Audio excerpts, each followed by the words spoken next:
know, but can we have some softer lights in the front, like, and not maybe that giant one as much? Yeah, that's a little better. I know, I have a big spot in my vision now from that light. That's really bright. Really freaking bright. Can that be tame? Is there a color picking up? Because I tried to look at Nico and now I just see giant spots. Where the, Yeah, just bring both Licos down as far as you possibly can so you can. thank you.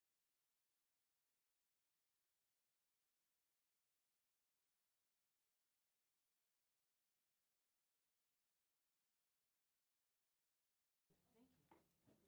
Yeah, we're running lunch on Friday. I don't know. We'll see how we feel on Oh, I can almost see you guys again. We'll see how we feel on Oh, Friday. yeah, that's true. I don't know my bones much. It's all spontaneous, man. So, It's talking. is there something I can do on mine? Maybe you'll just I don't think so. About- eat some. Oh, to get the Yeah. screen to go? Go eat some Yeah, it's not syncing on. on the street. Take a little nibble out sometimes. Those are a little Really good finicky sometimes. sometimes. Really good. No, we have no light. Yeah. Sometimes There we I go. am like when I'm starving when I'm walking on the street. Sometimes. No, like someone else. I'm like, I don't think I have enough place. You know. That's Like chicken.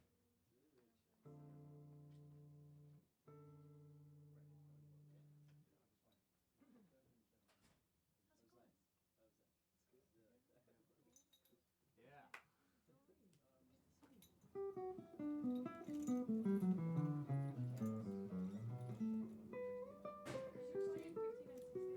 Sure, I'm gonna unplug whatever's in there.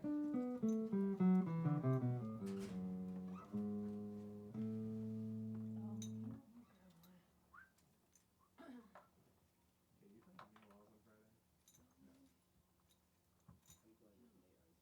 No.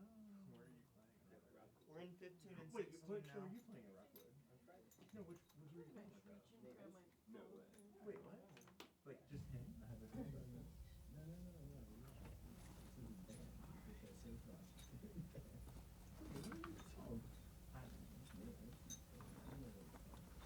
You just gotta ask. But you don't know who it's called. I don't know. Okay. I don't know.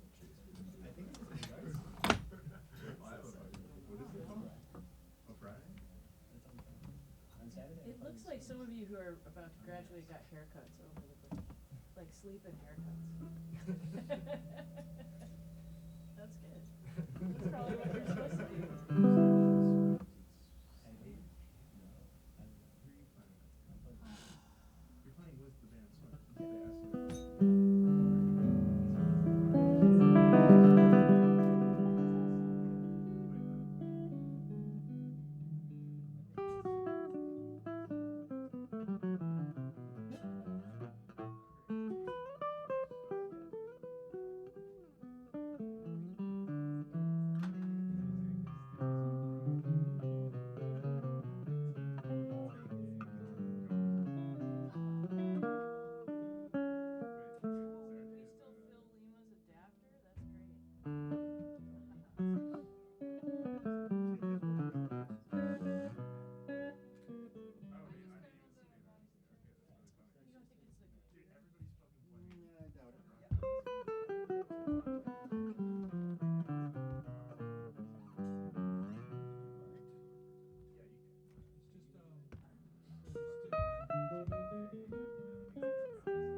it all?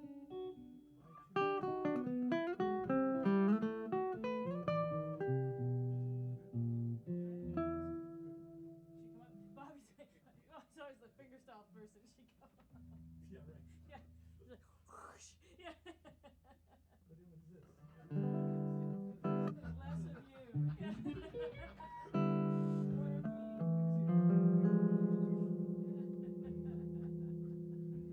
Oh my gosh.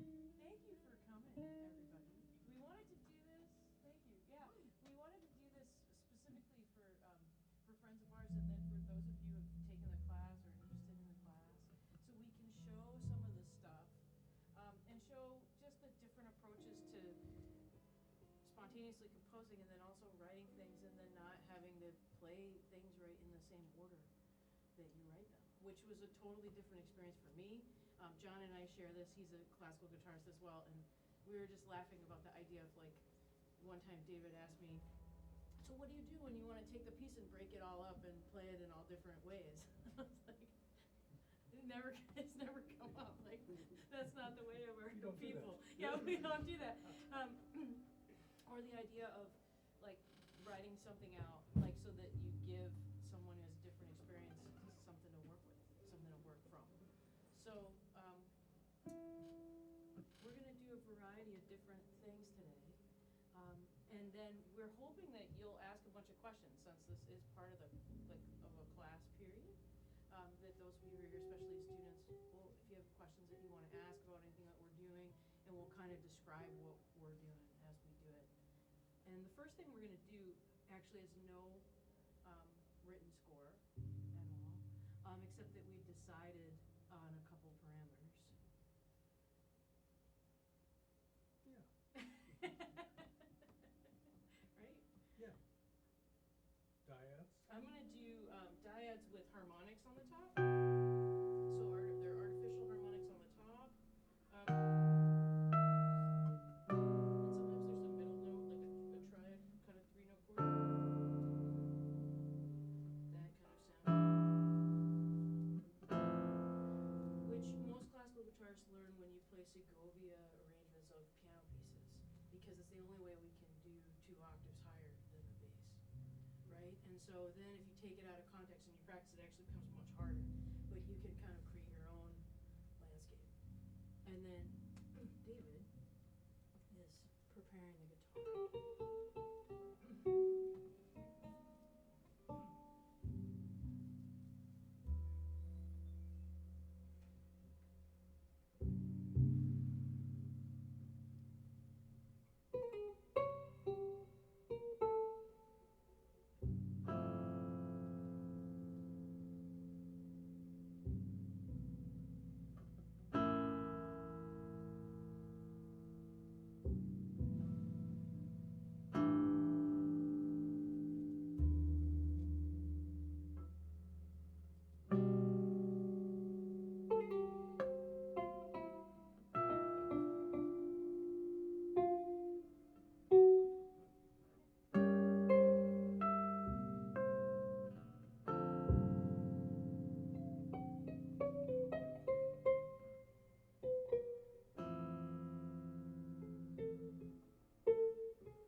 want to say about that technique, it's a really fun one because you can get a lot of mileage out of the intervals that you pick, especially if you put open strings inside because everything rings, and then you can get a lot of kind of, you can think of them as upper structures or tension notes.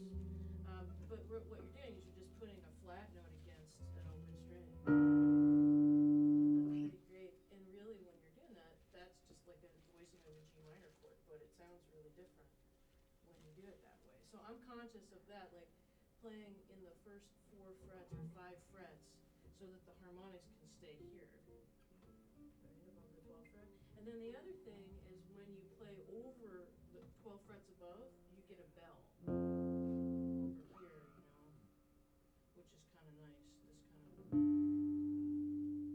right? So you can mix that kind of pristine thing with this like really fat thing that has a lot of harmonics in it, which is very cool when you have a lot of texture on the other side of the room. That's great. Right? Yeah. Expands the range. I just popped that up, but I don't know if we want to do it. Sure. It was the first thing that we actually did, Mm-hmm. basically, as a we had a mission. I had a grant to write. That was a long story, but it ended up being where we wrote 11 pieces. All the pieces that you're going to see that are scored of mine. I'm just going to show you a couple of these. So just look at these things. Oh, microphone so that you Oh, can hear. okay, sure. Oh, yeah. You guys can hear me in the background. Oh, this is But they scary. can't if they're listening. Like Sarushki. Yeah, there you oh. So, This has always been your dream to me. You know, I'm not saying it's not Yes. mine. Okay. You know, okay. Yeah. so everything you're going to see that looks scored, right, of mine, these were actually all things that were spontaneously composed in the first iteration of it, meaning it was a through piece, right, that just was done in real time, I guess you'd say, and was either videoed or recorded, right, somehow, so that I was able to go back if I wanted to and capture it, right? So you know, there's a lot of different variety of stuff, right? This we're going to play later was through spontaneously composed, and then that is an arranged thing we chose from some of the data in the piece, right? And it's then connected to this other thing, which was also initially a spontaneous composition, right? So, in other words, the interesting thing for me is to do this, to so-called improvise in a way that is really compositionally, you know, like directed. It's bounded, and even though I take liberty with what I add or subtract from a piece, right? Even while I'm doing it, meaning I don't have to adhere strictly to a set of limitations that I chose, but I stay what I call in the zone, right? And then the sections develop because there's a need for a different chapter, sort of, to the piece, right? Anyways, I went back and I scored all of these so that we could put them together as a performance thing. And then you see things like where there's a bracketed set of dyads that is going to be a solo section for Kim. And there's another bracketed set of chords that's going to be a solo section for me. So those things might have happened only once or twice, right? Anyways, the idea being that, as most of you know who take the courses of Spon Comp and Mod Right, that our big thing we try to impress on people is to think compositionally while you play, you know, even if you're so-called free improvising, right? Before we do it, Yeah. can you show them what circles looks like? Because that's basically what we did in the yeah. beginning. So we wrote one called Circles to do practice the stuff that we just did for you, where we just decide what's going in the circle. and how we're gonna do it, you know, so we would just put a bunch of things that we thought were cool that we were working on. And then you try to do it so maybe it's not totally through composed. Like in my part, for example, I stayed in one circle because it was one thing, but I kept going back to the same chords. I brought them back, you know, so it had a little bit of a structure to it. So some of them are really not written out. They're really like that, lists of things. So each one of the circles is just a set of data and parameters, you know what I mean? Like data and what to do with it, or how to utilize it, right? So anyways, that's kind of what our project is about, is this thing that we're trying to combine. See, Matt? Yeah, I know, go to work. Go to work. So once you solidify something into a piece, right, then it becomes somewhat of an arrangement, right? And then the trick is, which we're not probably going to do too much of right now with this thing, right, if we do this, but you could start with any part. You could take it apart. You could subtract things. You could add things. You can rearrange, right?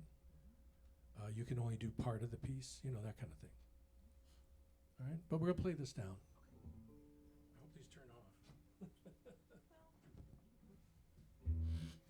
We're gonna start with the intro of the intro, right? Yeah.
That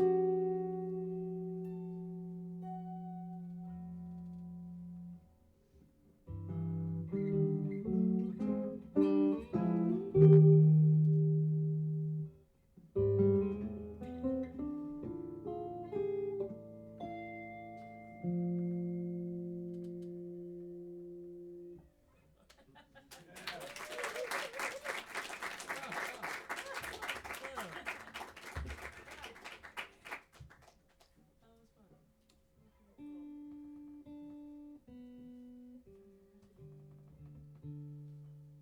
cool.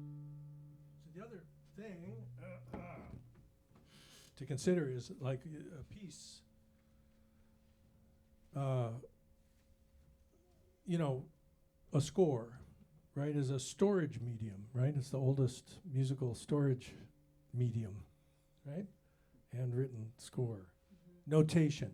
Notation is, you know, doesn't capture everything. It doesn't contain the whole thing, right? It's approximate and also maybe detailed and accurate, right, at the same time. But that being said, once a piece exists in this way, right, I can walk away from that, whatever the spontaneous generation, the form it was in that first thing. We can now arrange and rearrange, right? So this, whatever this was originally, if I was doing it as a solo piece, when we decided to arrange it as a duo, we had, you know, we said like, well, what do we want to do with this, right? So then you can take stuff and form it into a different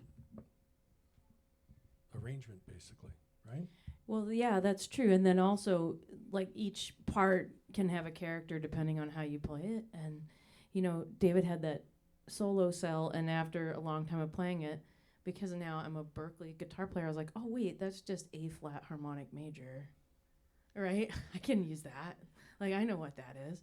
And then it just kind of lends itself to that kind of mood, right? Which is totally different, which then made us go back and say, well, we don't want to go right from a melody kind of partially in unison to something that's kind of the same character, so let's put like a pointillistic thing in there. And then that's where I had I have this like tremolo thing I could do, you know, and then that way it's a different texture all of a sudden. So now, you know, that's part of it, is kind of arranging how the textures are going to flow.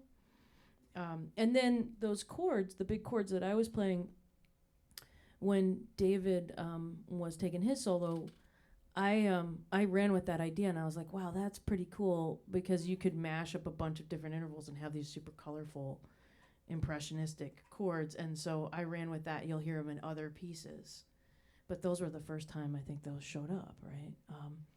And also like ideas like in that last thing that we do, the last run up, is a mixture of open strings and harmonics and closed notes, and so it gives it this kind of ethereal thing, but it's just like, it's just walking right up the thing, rocking right up the chromatic scale.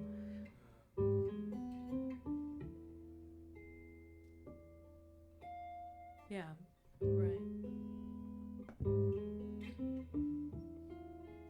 Right, and then when I do it here,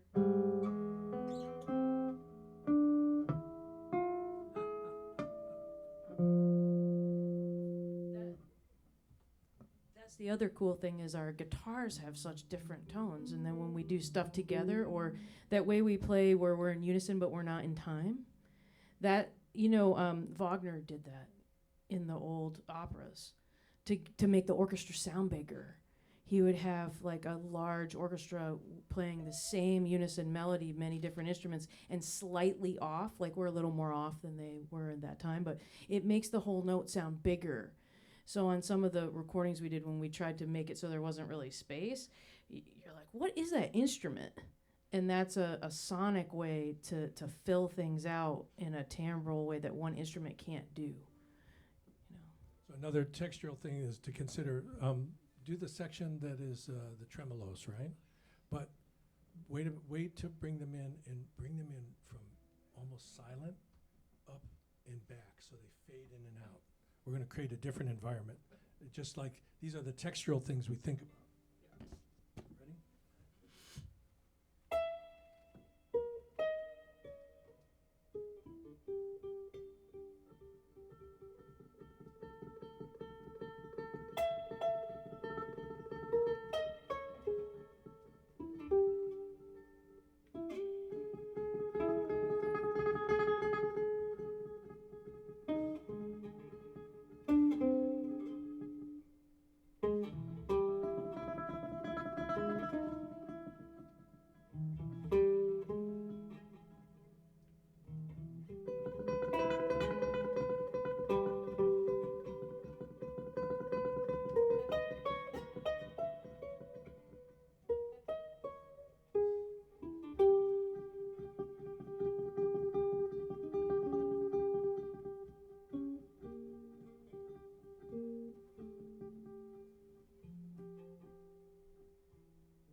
Hey, where'd our thing go? Oh no. While we're getting the thing back, could somebody come and flip the snare behind me on the drum set? Could someone from the sound crew come and just do that so that it doesn't buzz? Is Thank you. it snaring? It's snaring. It's cool. It's a nice texture. Is it? What do you want to do? Do you want to play some?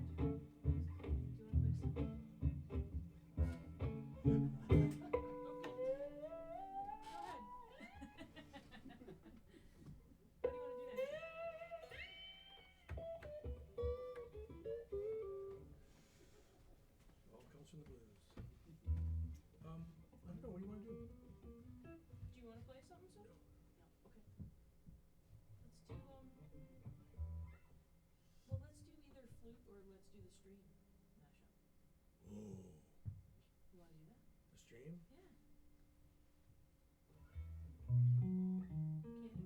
Yeah. Yeah, let's do it, but I'm gonna change some things. Okay. So I'll cue you at the end. All right. Don't come in with the D flat till the end. D. I'll watch you. Let me see, it's so hard Okay. to see these. Is that the stream? Yeah. There it is. Okay, so this piece is obviously written out. This is kind of a cool story. The person who did the score for this is Alex Mack, who was in the class over the pandemic, and he works as a music preparation person, among other things, now in New York, and does beautiful work, and obviously. And this is a piece that I wrote on sabbatical a couple summers ago, and I basically was allowed to pretty much move in with Mike and Lainey Stern and hang out with them in New York for a couple months, and because of Lainey. And so the beginning of the piece, you'll hear a lot of influence of David, because the lower line is the altered scale, and the top is our fourths from C major, right? And then the runs in there, he's gonna do them this time. When I do them by myself, they're in G major, because they're foreshadowing what's to come. He's gonna choose his own scales to do the runs this time. And then, well, that's a different one. That's the Yeah. next And then I wrote the second part of this piece is based on the first three chords of Giant Steps, because we're working on coming in and going out. So it's G, B, and E flat major triads, but with open strings ringing, so that sometimes you get notes that aren't in those triads. And then it goes into this rhythmic thing that I learned from one of Lainey's collaborators who's from Mali. And he was trying to teach me rhythm, and I was falling off the chair all the time. And he said, oh, Americans, you should, when you learn difficult rhythms, you should make up melodies to go with them. And then you can sing a tune. So you can do that. So we started playing to get the first movement of the piece together, and then realized it sounded great if I sort of played a short version of the two sections that followed as a solo, and then David comes in with a solo of his piece called Empty Quarter, and then we return to the first movement. Do you want to tell him something about Empty Quarter? No, I'll tell him at the end. Okay, he's going to tell you at the end. All right. So at the end, I'm gonna change the order in empty quarter a little bit. Okay, I'll cue you. look at me.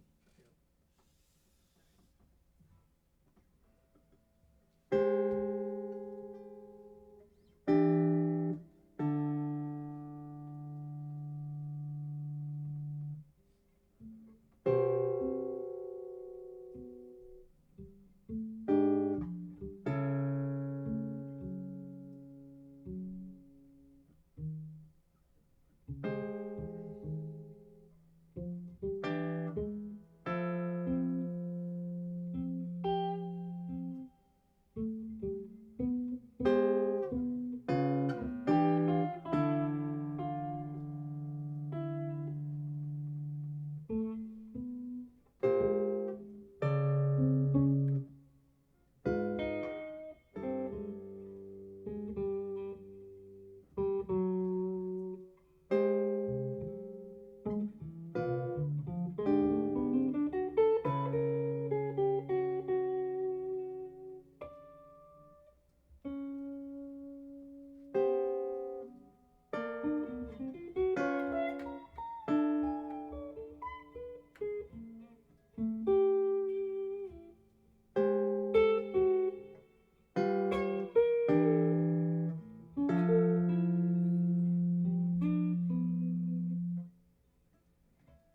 Thank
you, thank you, thank you, thank you.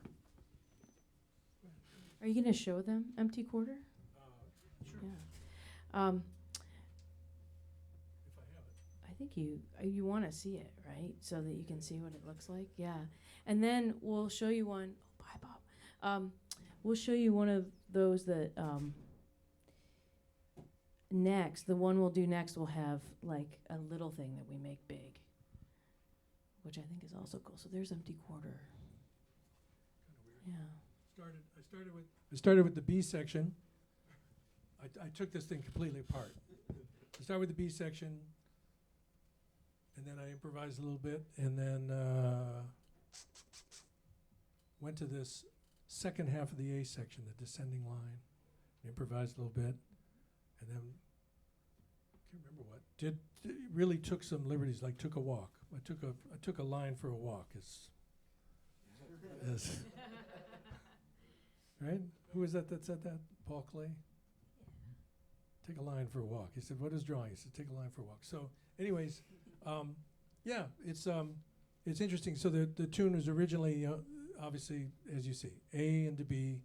It has this kind of strong flow in a way, but so A is this kind of, this melody here. Let me put the mic down. So it's this. It's the background melody.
I have to do what I like to that too. But anyways, okay.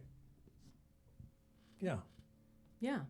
So those are a couple that are really written out. Do you want to do the spiritual? Yeah. You want to do the part 1? Yeah. I think it's there.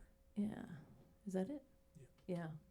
So one of the reasons that this one is great is because a lot of you write things and you don't think you have a lot of material.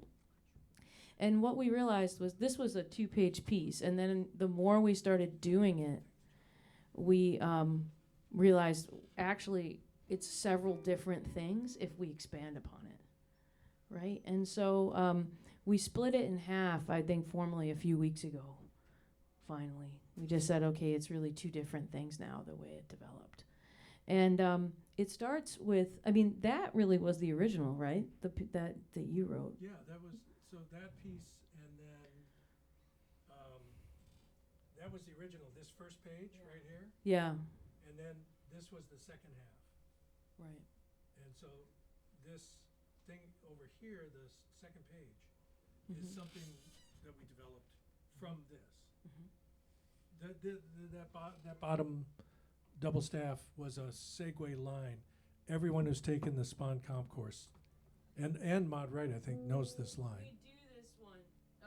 Yeah, you know it because if you don't play it with open strings, it's this. Right? And then if you play it with open strings, you get. Yeah, right? Yeah, you're making a good face there. I'm going to turn down a little bit so I don't feedback. And then so that inspired me to write a whole section based in my technique, which is another thing when you're playing with other people, you can think like, well, what do they have that they could take something and run with it? And I think it was you that said that. So, Yeah. yes, before you go on. Yeah. So this thing that Kim just said was the purpose of the original project that founded our duo. And the point of it was, when you're considering playing music or writing music or spontaneously composing with someone else, right, under any of those conditions, can you, as quickly as possible, figure out what is the set of things the other person, in this case the duo, this would be in an ensemble, any of the people, what are their strengths? What are the really interesting, special things that they do really passionately well? And it could be techniques, it could be conceptual things, and then you bring those in, you sort of emphasize those, you write those in. Duke Ellington used to say, when they hired, I don't know if you know much about this Ellington big band, 50, 60 years.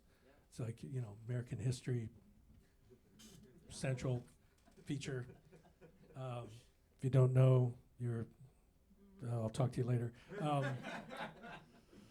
But anyways, there were no charts in the Ellington band after the 30s.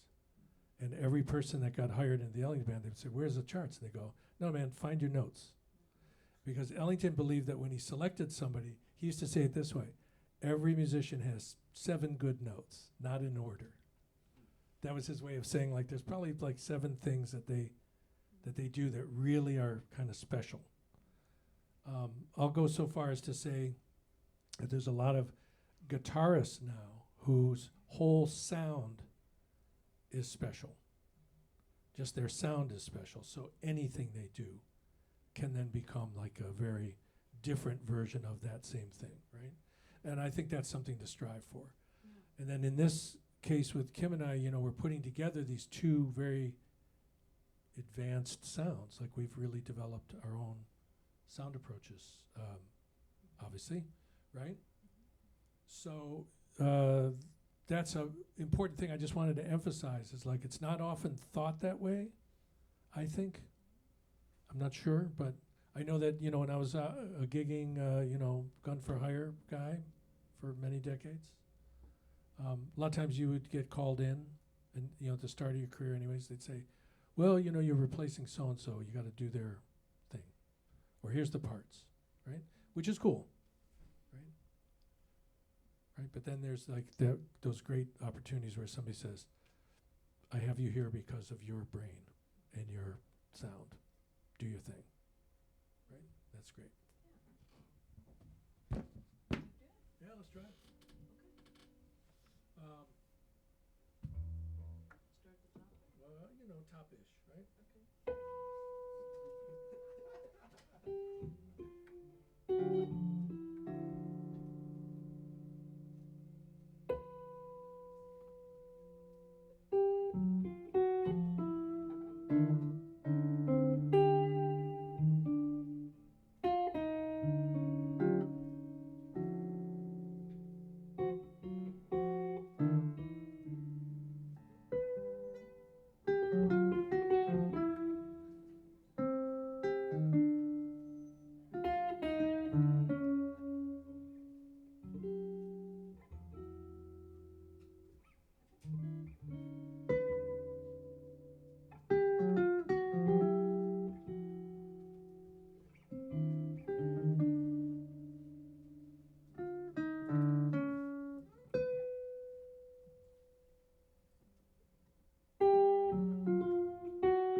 Yeah.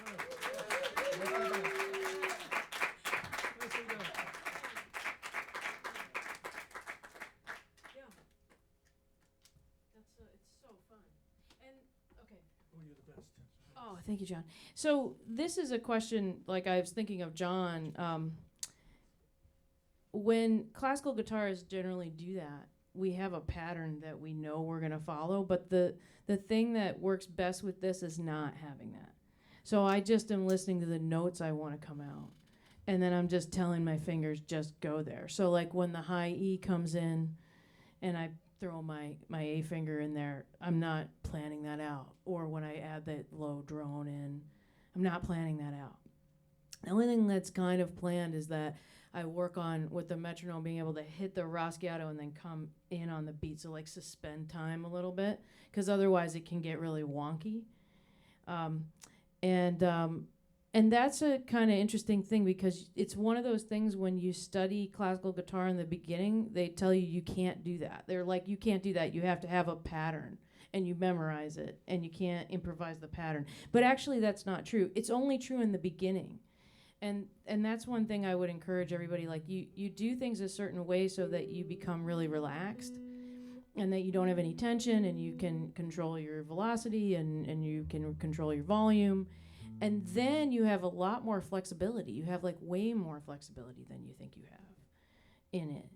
The same thing is true for things like muting and stuff. You know, like they'll say, oh, you can't play a finger while another finger is muting. And you shouldn't in the beginning, because the reason you're not supposed to do that is because it's tense. But then once you alleviate the tension, you can use the technique. And so it's good to keep updating your files on yourself. And instead of saying, if there's things where you're like, oh, well, that's not something that can be done, you can always ask yourself, well, is it something that could be done right now? Because the answer might be yes. And if you want to see just kind of what I was doing there, if you guys are interested in seeing it. Okay, let me move this. Okay, so what I'm doing is I'm playing just the top or the bottom, right? So what it is it's just a minor third on strings 5 and 4, and then you move it. And then I change the interval to a augmented fourth when I want it to be crunchier, or like a major third at some points, right? Because I'll start to walk it down. But the two main things. Then if I hear him start to improvise, I'm going to just stay with what he wrote so he knows where I am. So it's not too wonky. And then that way he can take over the spotlight for a minute. But basically what I did was, when you think about when you have that interval of an F and an A flat, or an F sharp and an A, all around you, you have E's and you have B's and G's and an A, and you can ring any of those, right, at any time, right? And then I put like a high A in there because I thought that sounded cool. So this is what I started doing. It's just... It's basically P-I-P-M, right? And then I'm going to start throwing the A's, right? Or the A finger, which is your ring finger. So...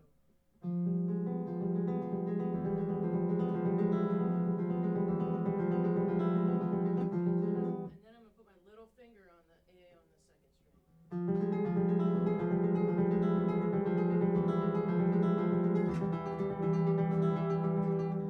So it gives me a movable interval on the low and the mid-low strings, but with 3 drones. 2 E's and an A as a drone. And I thought that was cool, to have 3 drones at different heights. And then it's not as powerful when you're not playing an electric guitar, but it's one of those things where if you get the volume right so you don't feed back, it's a monstrously large sound behind it. It's super fun because everything's ringing.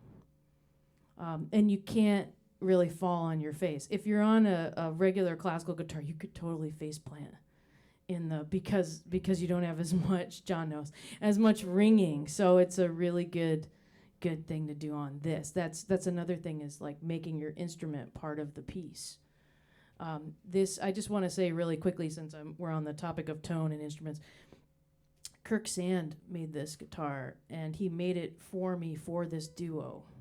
when I got here, and he made guitars for all the wonderful Nashville musicians. This is called a John Knowles thin line model, but it's got my neck on it. Like I sent him the specs for the neck.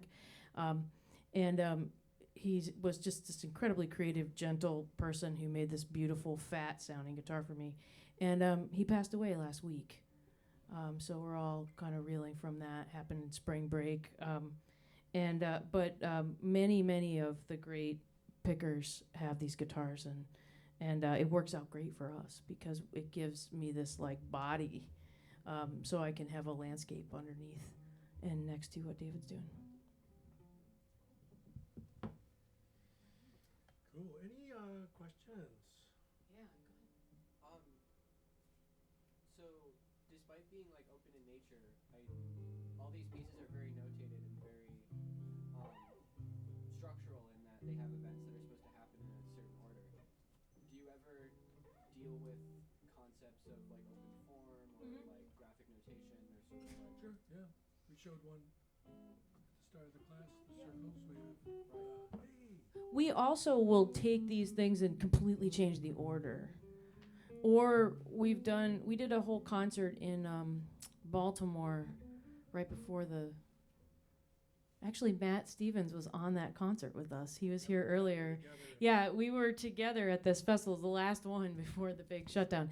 And we, at that time, took a whole bunch of pieces and chopped them all up and played them like interspersed together. So it would be like maybe that from this piece and then like another theme. You just start playing a theme from another piece. So we would go, much like if you all came to Bill Frisell's clinic when he was talking about we learn all these melodies in sections and then we don't quite know which one's coming and then someone starts one. So you can tell with some of the textures or the characters which ones might be kind of fun to mix up or, because they're contrasting or because they're similar. So I think it's a matter of like how we kind of are feeling actually about like the excerpts at the time, like, oh yeah, Not only that, but there's a longer arc of how we're feeling. Yeah. I was working with improvisational music from the start, from my beginnings, like my first year of playing, which is 54 years ago. And I did all of the, I watch young students, don't take offense at this. I watch young students get interested in open form, get interested in noise and density, get interested in all the things that we did. I went to New York to explore all those things, in the late 70s, stayed there for almost 25 years. And I did all that stuff with all those people. And everyone was also writing, and everybody was experimenting with all the different things. And there was all this blending and, there was like all the experiments. And so what happened for me was about 20 years ago, a little bit longer, maybe like the late 90s, I just, that scene in, this is terrible, Forrest Gump, where he's running. He's got all the people running, and then he just done running, so he stops. And they're like, where are you going? Right? That's what I did. I just was like, yeah, I'm done with that. I don't feel like doing that anymore. I'm not connecting with it like I did. And I don't listen to it anymore, and I'm not interested in hearing versions of it. I've moved on. I don't make that a platform. Like I don't tell students or whatever, I don't tell my colleagues, but I don't do those kind of gigs anymore. Do you understand? And because we did all that stuff, man. We did that for good Lord, double-digit years, like slamming away every day, tours and tours and tours. The one thing I did with my two groups, my two trios, was that if we had music that we had put together of any kind that solidified into a piece you could write. So it didn't matter if it was a fragment, a melody, a thing, right? Everyone had to learn everything of every piece. Like you had to know everything about every piece. so that, and you had to know it so that you could play it, you know, through all the permutations that we talk about with all the data. So upside down, backwards, fragment it, interval chain, move it, you know what I mean, break it up, transpose it. And everyone had to be able to take every role. So whatever the role was of a part, everybody had to be able to do that, no matter what the instrument was. And it was great because we could go out then and, you know, the one thing about concertizing, especially at those days, we would go out and we would do, you know, 80 cities in a row, right? You get one day off in the middle, right? So you're doing 40 nights in a row. That's a lot of nights to be playing all your ideas, right? About day 10 or 12, you're going to be so tired of your stuff. It's just going to be stupefying. You're going to be like, oh, God, you know, I wish I worked harder when I had the chance. And the way to keep, I mean, that's true anyways, but the way to keep it fresh, because you're not going to necessarily write on the road, right? The way to keep it fresh is to make the pieces so that they're Legos, right? And everybody knows every piece. And then you can completely change it up at any time. Yeah, it's amazing. And the arc of a show or a set is also very interesting when you do that. You can design the arc on the fly depending on the room, the mood, the place. You know what I mean? It's very fascinating experience to have. It's kind of like you're not in control of the whole thing. It's pretty cool. Yeah, I mean, and I came from the opposite because I was a classical guitarist, and so you kind of do your programs that way. You can, people will say, well, the artist is going to announce the program from this stage. A lot of times it's because they want to switch up at least the order of things, you know, to keep it flowing in a different way.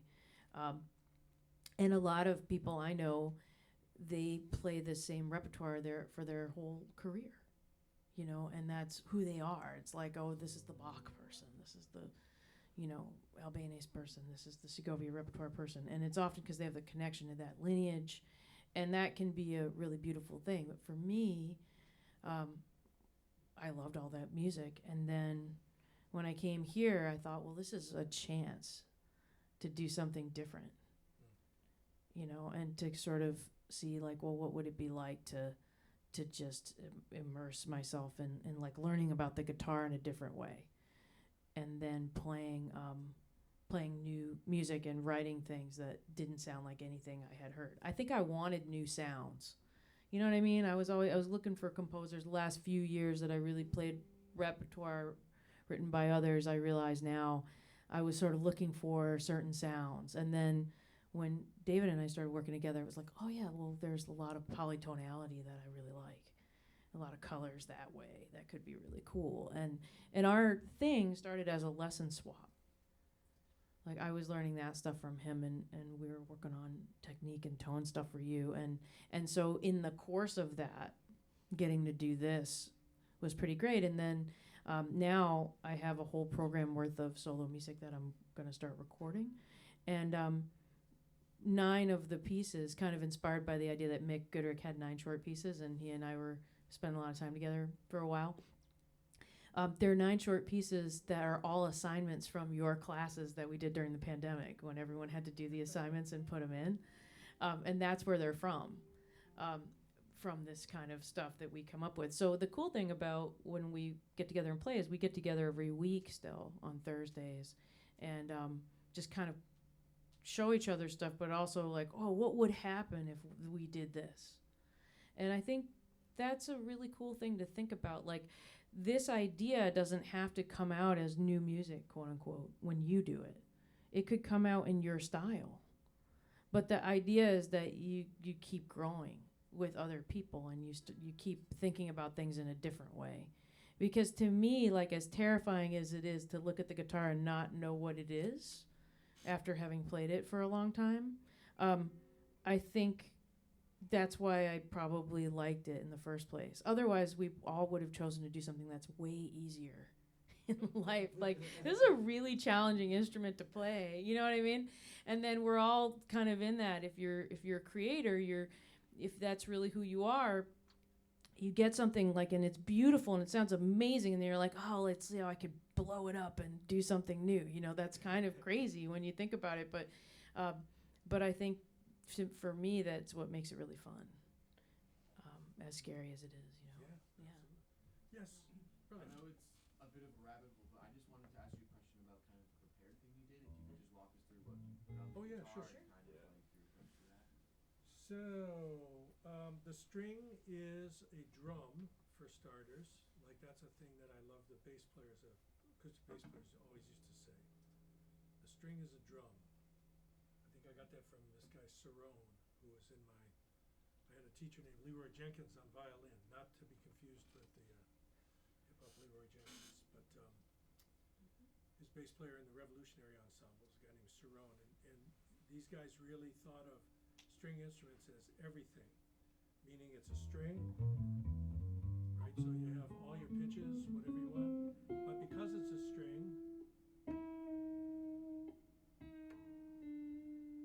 right, you can have all the treatments of tone.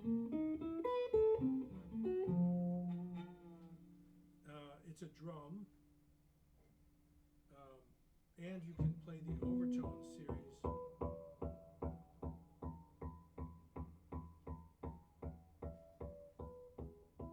To 14 partials. You can get actually the whole overtone series in, like a 4-octave, I think it is, right?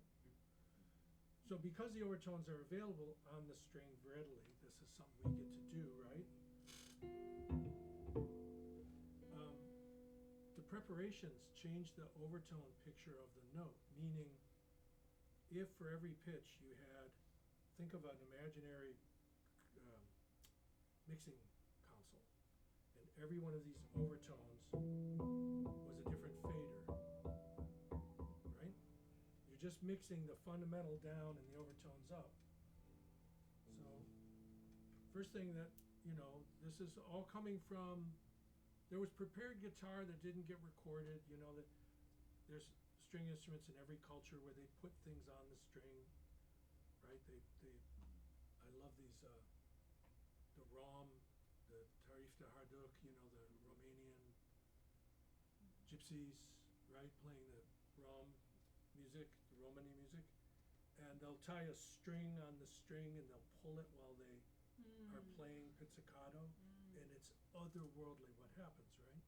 So anything you can treat the string with. So, and then a lot of this comes from, we borrowed it obviously in the 20th century from prepared piano. And everyone says, oh, John Cage, well, John Cage followed Henry Cowell, who probably followed someone else we don't know about. But anyways, Henry Cowell's first string quartet, 1914, he proved that consonance resolves to dissonance. So, go figure. Uh-oh. So, anyways, clips. These are alligator clips. Can't get these babies anymore. This was Radio Shack. These are the best ones. They're light. You can see them in the dark. And here's what happens with these. I only have 2 of them right now. So this is weird. So here's this. Got those pitches, right? Now I'm just going to clip them down here, kind of near the bridge, randomly. Turns it into this.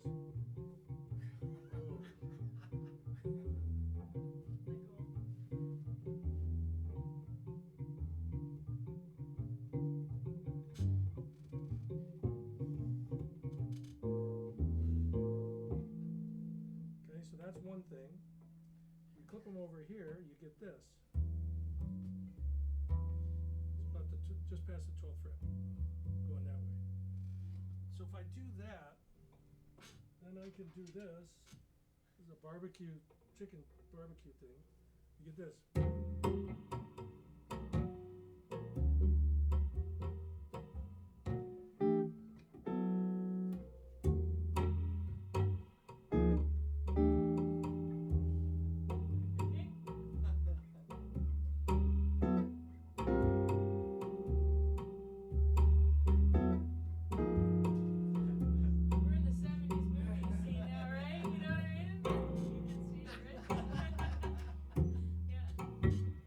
so, then there's this, which, let's take this stuff out. If you take just regular, they're not wine bottle corks, they're the bevied ones, you know, the angled ones. See, I don't know where you find these, but if I put these, you can hear it already, right? I put these in between the strings, and now the string is truly a drum.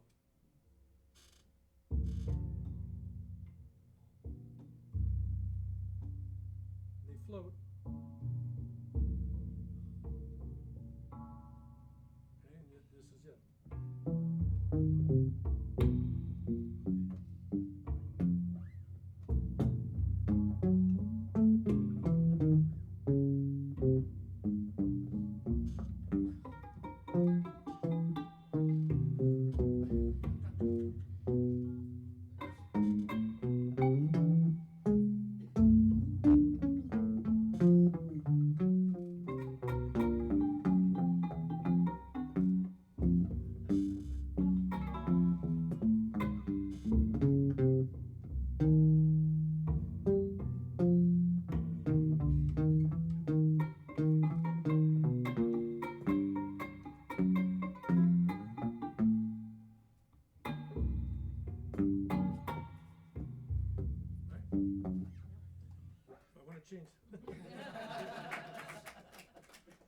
Change the color of the top. I put a rubber stopper. These are similar.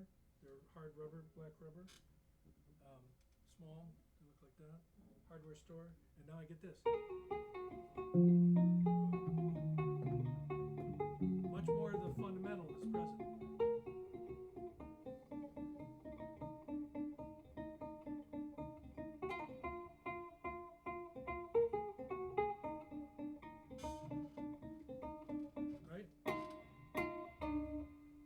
Get all your dyads if you want them.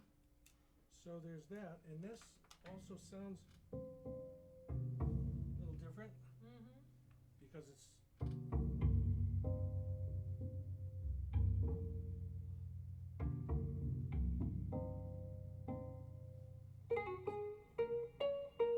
right. I can take two rubber stoppers. And I can do this. They're in non-adjacent string pairs, so they're not butting up against each other. Now these are on the top 4 strings, right? So.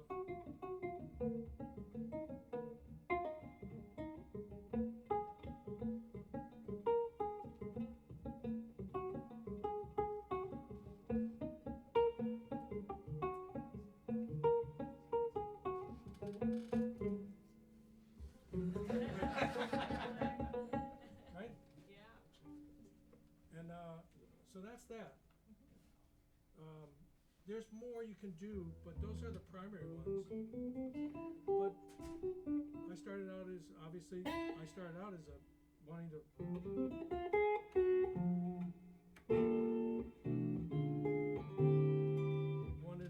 develop a jazz vocabulary for slide. I started a long time ago. And figured out whatever I needed to do that. Hold your horses, son. You get one question. That's it. So that was not happening yet, so I figured out how to do that. I was apparently the first bottlenecker to do that, right? Okay, so there's all this vocabulary.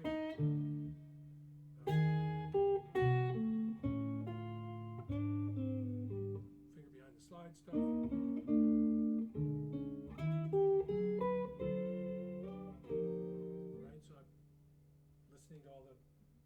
Stuff. And then very early on I thought, well, what happens if you play the slide with something that isn't a slide, right?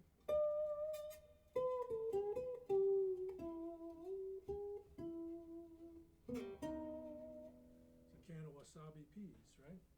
Much fun to eat as it is to play with. This is a cigar tube from a Hauptmann 25 Cuba. No. Somebody told me that. This is actually a very concert in Austria, and a guy came running up to the stage looking for the oud player. Like he was frantic.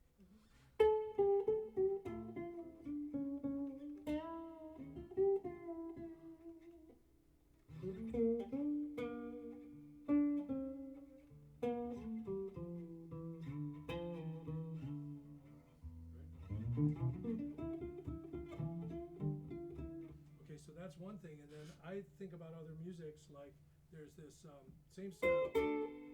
There's this Central African zither music where there's like two parts.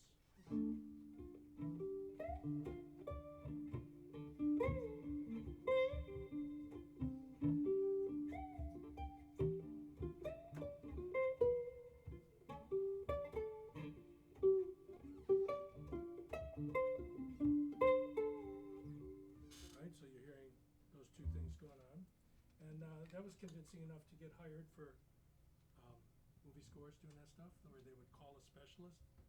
And I got known in New York. They said, no, call this guy. He's got it all. You do the gamelan stuff. You can do the African drums. You can do this. This is my sitar, actually.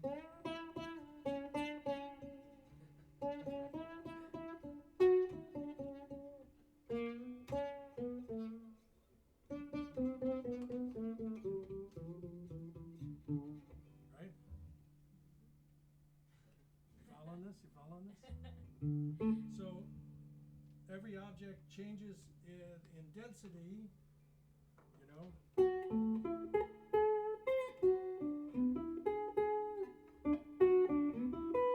So some of them are almost like mutes, like on a trumpet, or they're just ways of affecting the timbre. So there's an arsenal of them. And you can even do, early on I didn't have a lot of stuff yet for certain things. Let's see if this will work. I haven't done this in a long time. I was on a session and they wanted to hire a koto player.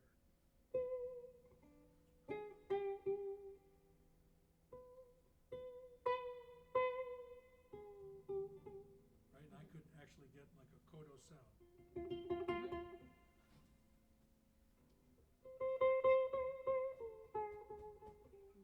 Right? With a cloth and a slide. I think we have time to do one more Yeah. thing, Okay. and before we have to clear out of here. What would Okay. you like to do? I don't know. I mean, we could clear out. Do you Go want to back to do class? some of this? Do you want to do something like an improvisation with some of these things so they can see them, or do you want to do another piece? Do you want to do I don't know. What do you guys? flute? What do you want? Improv. Improv. You want to improv together? Sure. Let's do it. Okay.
Hey, thank you so much, Thanks, everybody. you guys. This was really great. Any last questions before we Yeah, we got a have couple to of let minutes. the next folks in? Yes, go ahead, Paulo. Oh, Oh, yeah. okay. Yes. Okay, that is really fun, and you can do it on a purely acoustic guitar as well. It's called Raschiato Sordino, and what you're gonna do is make whatever chord you'd like, and then you flatten your index finger out as much as you can, and you brush the string. You have to push in really hard with the string, and then as fast as you can, move your arm like a fan. So you don't touch it with anything but the pad of your index finger. So it looks like this.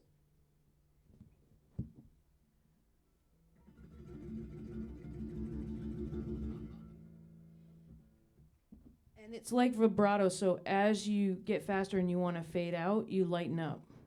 And then the more you do it at the tightest part, like the part where the string is tight, but not like Ponticello tight, not like really tight, the better. So like.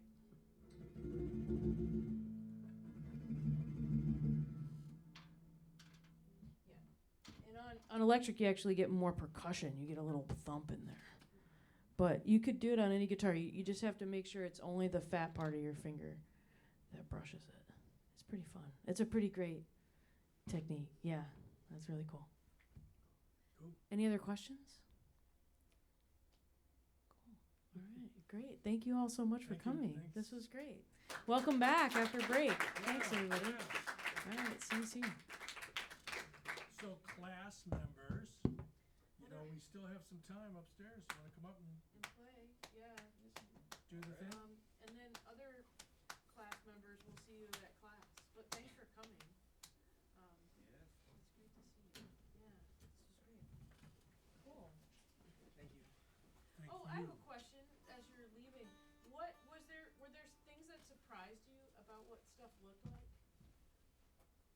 what we were doing?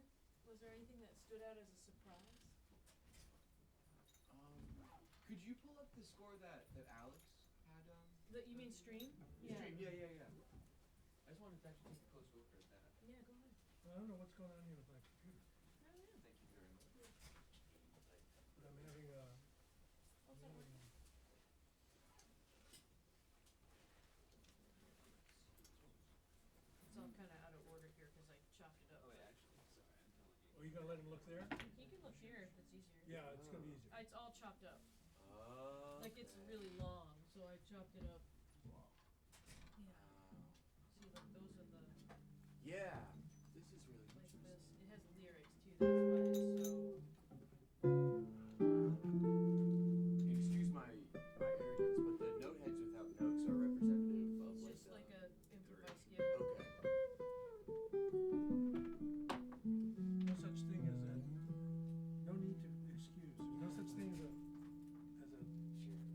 Yeah, Okay. that's what they are. stupid question. That was like the way, How I are mean, ya? we were good. kind of How are you? making it up, it was long, like, how would be the best way to represent it, you know what I mean? Okay. Yeah. And it is It's great to pretty see you. long, And you doing because well? everything's I like that, am. like, so here too, yeah. this, Yeah, this I'm part, about to go that have a was lesson with clearly Anthony Coleman. improvised, that. All right, so Say hi for Anthony, you. please do. Yeah. That part. Yeah, and you know, I hope It's for their little cells, there's still like so Okay. much you know what I that mean, so then you can decide how didn't get you're gonna from do you. it, So you know what I and mean? that I wasn't ready. You're gonna get it from, you're gonna get it where you get The it. rhythm is what Yeah. was written,